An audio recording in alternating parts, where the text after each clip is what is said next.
Hej, det er Morten Andersen, Kasper Esgaard og Mathias Laursen, og vi vil gerne forklare noget om danskfaglige metoder. Her har vi den hermeneutiske spiral.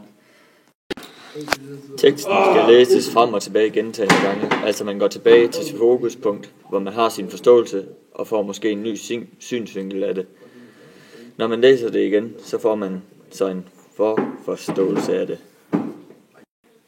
Den hermeneutiske spiral har en regel, som er empiriens helhed som forstås ud fra empiriens enkeltdele, og empiriens enkeltdele forstås ud fra empiriens helhed.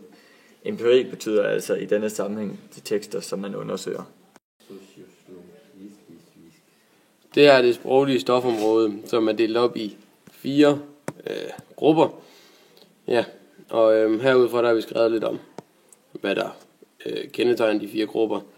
Og vi starter her ved sociolingvistisk, med at det er forskellige sprog, som dialekt og sprogvarianter, altså hvordan folk de snakker til hinanden, og altså hvordan de snakker på kryds og tværs til hinanden, altså for eksempel med forskel for klasser af mennesker.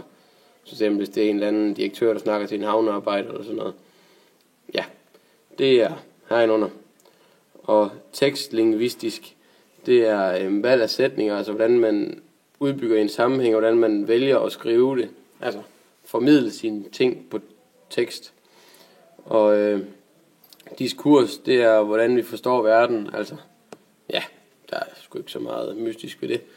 Og argumentation og retorik, det er det er noget med afsender, og så er der budskab så til modtageren, hvordan det bliver påvirket. Og der har vi jo de kendte logos og pathos og ethos med hvordan at modtageren skal modtage det, hvordan det skal spille på ens følelser eller på ens forstand eller ens underbevidsthed.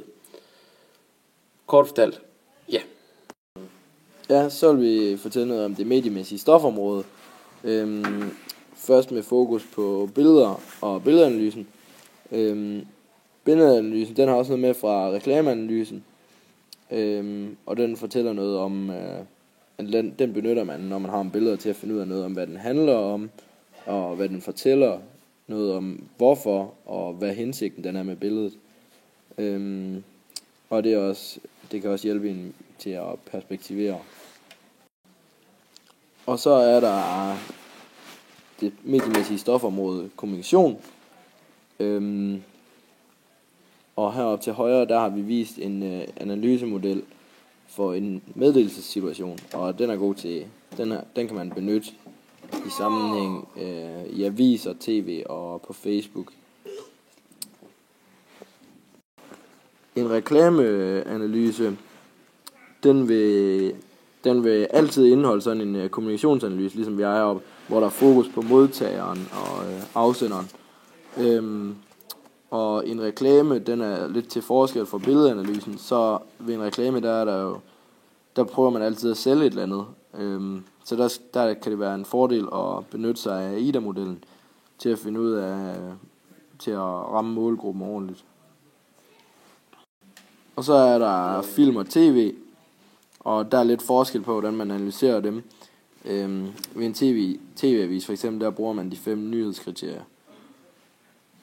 Og ja, det vil være meget forskelligt fra program til program. Ja, og så er der den nykritisk analysemetode. Og der er sådan 7 punkter, som man går ud fra der. Det er noget om grafikken, lyden, betydningsenheder og syntaks, planstruktur, store elementer, fortæller og udsagn. Og det er sådan lidt om, hvordan det grafiske, det er noget med, hvordan den ser ud, teksten, lydlaget, det er sådan rim, rytmer, altså lyden generelt. Det syntaktiske, det er noget med ordvalg og hvordan ordene lige er sat sammen og sprogbrug. Planstrukturlaget, det er metaforer, symboler. Store elementer, det er tid, sted, personer og handlinger osv. Det er noget sådan om miljøet, ja. Og fortællerholdningens lag, det er sådan, ja, hvordan fortællerens holdning det påvirker teksten. Og udsagnet, altså hvad den har som budskab, teksten. Så er der personlighedsmodellen, og der har vi taget Freuds personlighedsmodel.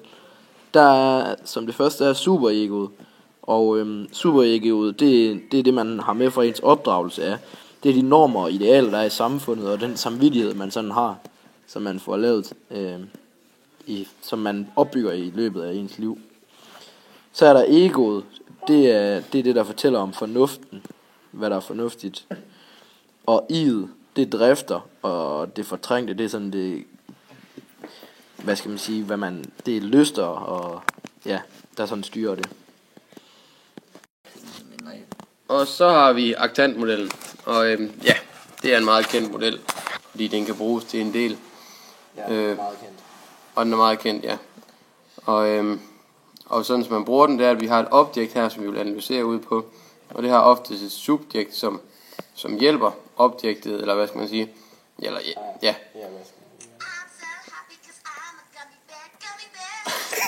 Og vi har oftest en hjælper til subjektet, og så har vi noget modstand til det, som så hjælper objektet, og det er der også en giver, som giver til objektet, og til sidst så har vi en modtager. Og her der kan man så se, at der er en konflikt. Ja, det er det der med hjælperen og modstanderen, og så bliver det subjekt og objekt. Ja. Kontraktmodellen hjælper med at beskrive det dramatiske handlingsforløb og kan især bruges som model i analysen af et folkeeventyr.